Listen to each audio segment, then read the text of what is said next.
গভর্নমেন্টের একটা 2 ঘন্টা ব্যাপী মিটিং হয়। এটা একটা চলমান রাজনৈতিক দলগুলোর সাথে যে চলমান ডায়ালগ, সেটার ধারাবাহিকতায় এই ডায়ালগটা হয়েছে। তো এখানে মিটিং এ আমাদের চিফ অ্যাডভাইজার নেতৃত্ব দিয়েছেন। সেখানে 4 জন অ্যাডভাইজার ছিলেন। ডক্টর সালেউদ্দিন আহমেদ ছিলেন, ডক্টর ওয়াহিদুদ্দিন মাহমুদ ছিলেন, ডক্টর আসিফ নজরুল ছিলেন এবং আদিলুর রহমান খান ছিলেন। আর বিএনপির আপনারা অলরেডি জেনেছেন, বিএনপির নেতৃত্বে ছিলেন তাদের সেক্রেটারি জেনারেল ফখরুল ইসলাম আলমগীর এবং ওনাদের আরো 6 জন, মানে মোট 60 জন ওদের সিনিয়র লিডার ছিলেন। তো এই মিটিং এর বিষয়বস্তু নিয়ে কি বিষয়ে আলাপ হলো সেই বিষয়ে আমাদের আইন ও বিচার বিষয়ক অ্যাডভাইজার ডক্টর আসিফ নজরুল কথা বলবেন। ধন্যবাদ। আপনারা অলরেডি শুনেছেন আমাদের এই আলোচনাটা 2 ঘন্টা ব্যাপী হয়েছে।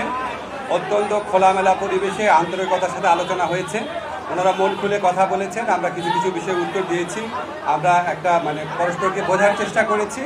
ওনারা যেমন কিছু বিষয়ে কথা বলেছেন যে আমাদের অন্তর্বর্তীকালীন সরকারের কিছু কিছু সিদ্ধান্ত নেওয়া হয়েছে যেটা বিএনপির প্রতিকূলে গেছে। আমরা আবার উদাহরণ দিয়েছি যে অনেক সিদ্ধান্ত আছে যেটা বিএনপির অনুকূলে গেছে। তারপর ওনারা বলেছেন যে রাজনৈতিক হয়রানিমূলক মামলা প্রত্যাহারে বিলম্ব হচ্ছে। আমরা বলেছি যে পাবলিক প্রসিকিউটর অফিস, তারপর হচ্ছে এই পুরা সরকারি আইনজীবীদের অফিসটা এটা পুনর্গঠন হয়েছে মাত্র 3 মাস আগে। 3 মাসের মধ্যে 7,000-এর বেশি মামলা প্রত্যাহার হয়েছে, 16,000-এর মতো মামলা অলরেডি লিস্টেড আছে। এবং আমরা বলেছি যে এর চেয়ে দ্রুত গতিতে সম্ভব কিনা। ওনারা, আমার কাছে মনে হয়েছে ওনারা আমাদের আনসারটা বুঝতে পেরেছেন। ওনারা বলেছেন যে ফ্যাসিস্ট শেখ হাসিনার যে গণহত্যা ছিল সেই গণহত্যার বিচারে বিলম্ব হচ্ছে। আমরা ওনাদেরকে বলেছি যে এর আগের সরকারের সময় যখন বিচার হয়েছিল সেটার সাথে কম্পেয়ার করে দেখিয়েছি কোনো রকম বিলম্ব করা হচ্ছে না। ওনারা আরেকটা ট্রাইব্যুনাল গঠন করার কথা বলেছেন। আমরা বলেছি আমরা এই লক্ষ্যে কাজ করছি, অচিরে এটা হয়ে যাবে। ওনারা বলেছেন যে বিএনপি বাংলাদেশে গত 15 বছর যাবৎ নিরবচ্ছিন্নভাবে নির্যাতিত হয়েছে। অবশ্যই আমরা সেটার প্রতি আমার শ্রদ্ধাবোধ দেখিয়েছি এবং এটা অবশ্যই ওনারা কারেক্টলি বলেছেন। ওনারা বলেছেন যে ওনারা যে দলের যে সংস্কার ভাবনা যেটা এটা বহু পুরানা, ওনারা সবসময় সংস্কারপন্থী দল, আমরা এটা এগ্রি করেছি। অবশ্যই বিএনপি সবসময় সংস্কারের কথা বলেছে। সবচেয়ে বড় কথা, বিএনপি আমাদের এই বিভিন্ন যে সংস্কারের জন্য গঠিত বিভিন্ন কমিশন আছে, বিশেষ করে ঐক্যমত্য কমিশনের যে প্রস্তাবাবলী আছে সেটা ক্ষেত্রে বিএনপি অত্যন্ত পজিটিভ এবং ইতিবাচক একটা রেসপন্স দেখিয়েছে। তারা বলেছেন যে তারা এই 2-3 দিনের মধ্যে ঐক্যমত কমিশনের সাথে মিটিংয়ে বসছে এবং অধিকাংশ সংস্কার প্রস্তাবের সাথে তারা ঐক্যমত পোষণ করে এবং জুলাই চার্টার খুব দ্রুত প্রণীত হয়ে যাবে, এটা তারাও আমাদেরকে আশ্বাস দিয়েছে। আমাদের কাছে মনে হয়েছে বিএনপি সংস্কারের ব্যাপারে অত্যন্ত আন্তরিক। একটা ব্যাপার নিয়ে একটুখানি আপনার ভিন্ন মত হতে পারে, সেটা হচ্ছে ওনারা যেটা বলেছেন সত্যি, যে ওনারা বলেছেন যে ডিসেম্বরের মধ্যে ইলেকশন হলে ভালো হয়। এবং আমরা এখানে বলেছি এবং ওনারা বলেছেন যে এরকম আমাদের কথাবার্তার মধ্যে কিছু অস্পষ্টতা থাকে, কেউ কেউ আমাদের সরকারের কোনো কোনো উপদেষ্টা অন্যরকম কথা বলেন।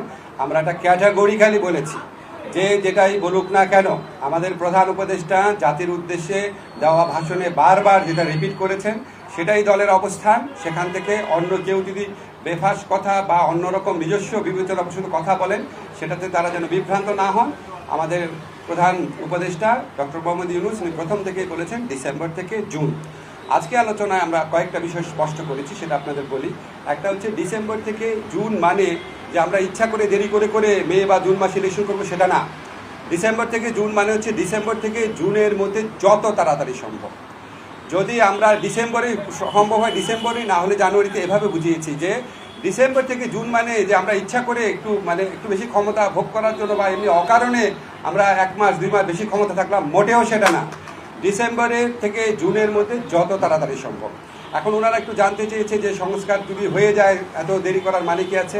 আমরা ব্যাখ্যা করে বুঝিয়েছি জুলাই চার্টার প্রণীত হলেও যে প্রয়োজনীয় আইনগত ব্যবস্থা, নীতিগত ব্যবস্থা সেগুলি গ্রহণ করতে মাঝে মাঝে সময় লাগে। যেমন একটা এক্সাম্পল দিয়ে বলেছি যে ডিজিটাল সুরক্ষা আইন, এটা আমরা 23 বার ড্রাফট করেছি বিভিন্ন অংশীজনের মতামত নেওয়ার জন্য এবং বেশ কয়েক মাস সময় লেগেছে। সেজন্য আমরা বলছি আমরা তো পিন পয়েন্ট করতে পারবো না। জুলাই চার্টার পরিণত হওয়ার পরও কোন আইনটা কতদিনে হয়ে যাবে, কারণ আমরা তো অংশীজনের সাথে কথা বলবো, ব্রড কনসালটেশন ভিত্তিতে করবো। আরেকটা বিষয় আমরা বলেছি যে আমাদের তো একটা জনগণের তো একটা আকাঙ্ক্ষা আছে যেন আমরা বিচার করে যাই।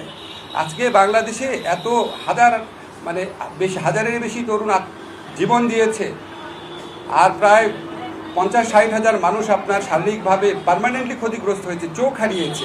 তাদের যে বিচারের যে দাবি, এটা তো এই গণ অভ্যুত্থানের অন্যতম প্রধান আকাঙ্ক্ষা আছে। তো আমরা যদি কোনো বিচার না করে যাই, কোনো বিচার না করে আমরা যদি ইলেকশন দিই, আমরা মানুষের কাছে এবং নিজের কাছে জবাব দেবো কীভাবে? ফলে শুধু ইলেকশনটা সংস্কার, নির্বাচন, ইলেকশনের ব্যাপারটা সংস্কার, বিচার এবং আমাদের সরকারের গৃহীত কিছু পদক্ষেপের উপর নির্ভর করে। এই জন্যই ডিসেম্বর থেকে জুন টাইমলাইনটা বলা হয়। কিন্তু আমরা ক্যাটাগরিক্যালি বলেছি এটা কোনোভাবেই জুনের বেশি যাবে না, যে যে কথাই বলুক না কেন। এটা প্রধান উপদেষ্টার অঙ্গীকার পুরা জাতির প্রতি, রিপিটেডলি উনি বলেছেন কোনো অবস্থাতেই জুন অতিক্রম করা হবে না, নাম্বার 1। নাম্বার 2 হচ্ছে ডিসেম্বর থেকে জুন মানে হচ্ছে ডিসেম্বর থেকেই জুন, বাট এর মধ্যে যত তাড়াতাড়ি সম্ভব অযথা কালক্ষেপণের বিন্দু মাত্র চেষ্টা আমাদের মধ্যে থাকবে না। নাম্বার 3 হচ্ছে যতটা সম্ভব সংস্কার আমরা করে যেতে চাই। এই হচ্ছে আমাদের বক্তব্য। এরপর যদি আপনাদের কোনো প্রশ্ন থাকে বলতে পারেন। আমরা 5টায় আজকে প্লিজ আপনি করুন। সেটা হচ্ছে যে আপনারা বলছেন যে কোনোভাবেই আপনারা জুনের বেশি অতিক্রম করবেন না, কোনো খাওয়া দাওয়ার কোনো অভিলাষ নেই। কিন্তু আজকের বৈঠকে আপনি বলছেন যে ফলপ্রসূ হয়েছে, খুব সুন্দর একটা বৈঠক হয়েছে, কিন্তু বিএনপি মহাসচিব বলছেন তারা সন্তুষ্ট নয় এই নির্বাচনের রোডম্যাপ নিয়ে। তারা বলছেন ডিসেম্বরের মধ্যে নির্বাচন চাচ্ছে। বিএনপির মহাসচিবের এটা বলার অবশ্যই অধিকার আছে। একটা আলোচনা থেকে একজন একভাবে পারসিভ করে, আরেকজন আরেকভাবে পারসিভ করে। আমার কাছে ওনাদেরকে দেখে হ্যাপি লেগেছে। যখন আমাদের ডায়লগটা শেষ হয়েছে মনে হয়েছে ওনাদের মনে যে প্রশ্ন ছিল এগুলো অনেক কিছু উত্তর ওনারা পেয়েছেন। আমার কাছে এটা মনে হয়েছে, ফখরুল ভাইয়ের কাছে অন্যরকম মনে হতে পারে। কি প্লিজ